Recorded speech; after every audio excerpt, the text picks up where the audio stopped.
Alright guys, so I want to show you something about John 1:18, which has actually been used against Christians. And I've seen this, Muslims use it, Jehovah's Witnesses use it, basically anti-Trinitarians, basically anti-Jesus people use this. As soon as you attack Jesus and the Holy Spirit, you pretty much lost the debate. Now, I'm not going to lie, some translations in English do actually render this. Okay, I'll read my trustworthy Bible that I've always used.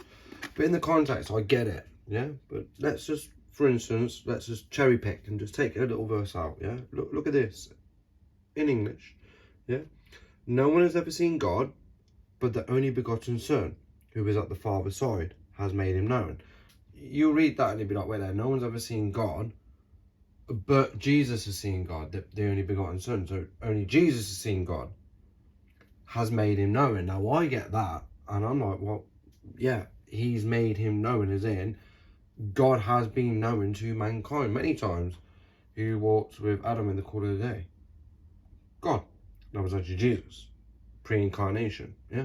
Who wrestled with Jacob, yeah?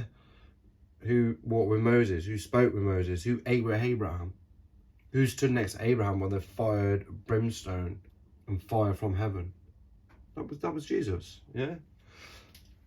But look at it. They can make an argument out of this, yes?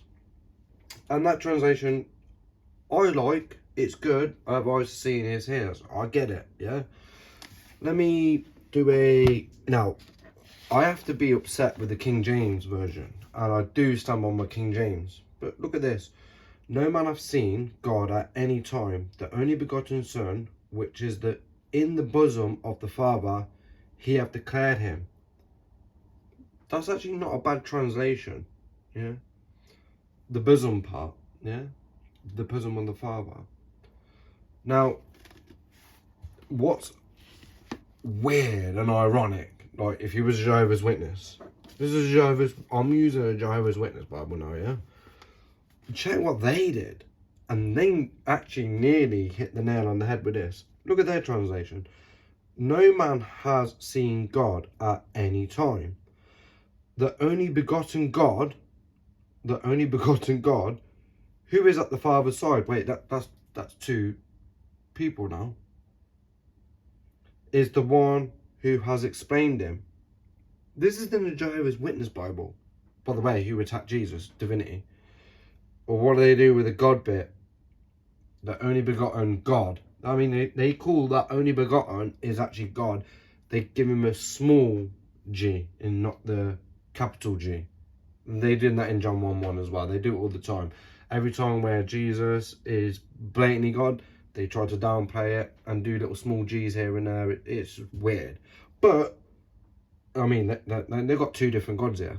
But look at it. No man hath seen God at any time, but only begotten God, the only begotten God who is at the Father's side, is the one who has explained him. What? The only begotten God who is at the Father's side? The only begotten God. So there was someone that was begotten who is God, and he's sitting next to the Father.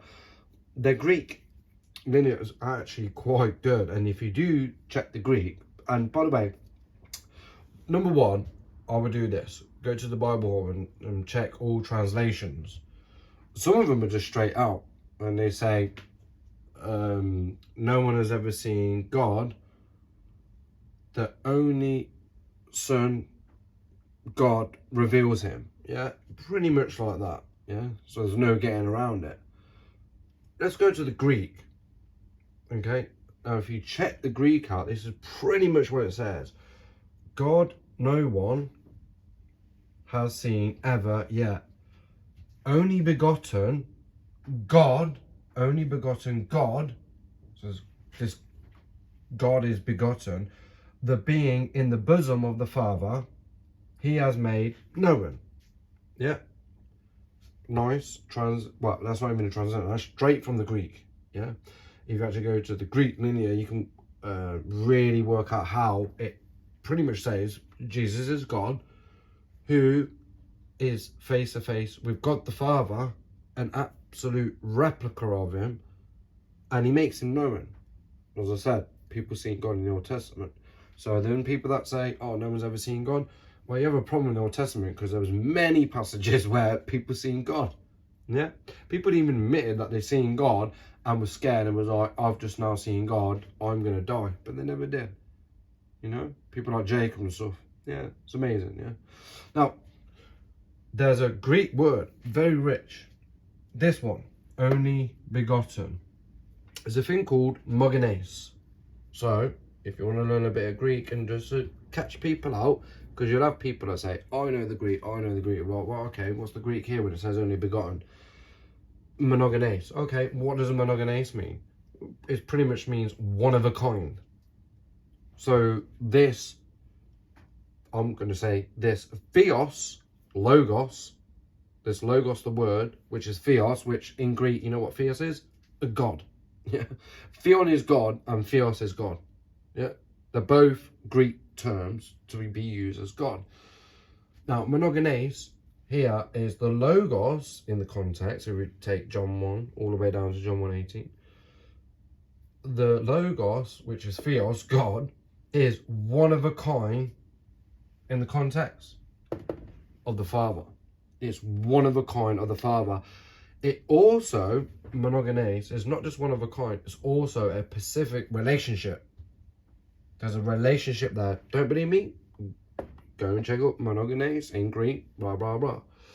It's amazing because when it says this, God no one has seen ever yet, only begotten here in the Greek is the word monogenes. Now, one of a kind, perfect relationship. But who is this only begotten? Well, it just says God. It says this only begotten, this person, is God. It actually uses the word theos. Where do you see theos? John 1:1. In the beginning was the Word, and the Word was with God, and the Word was God. Yeah. But if you look at the Greek, and theos was the Word. Kai theos ano logos. In the Greek, kai theos ano logos. And God, theos, was the word logos. Yeah. It's actually using the same Greek word here. Theos is actually used here. Amazing, isn't it? If you want to batter them on the Greek, you can go with it. If you're doing a Jehovah's Witness debate, do the same. And their actual translation says that only begotten, God made him known. Yeah, it's amazing. Quite easy stuff, yeah? Yeah, learn a little bit of Greek, get it all down. It's easy stuff. God bless you all. Take care.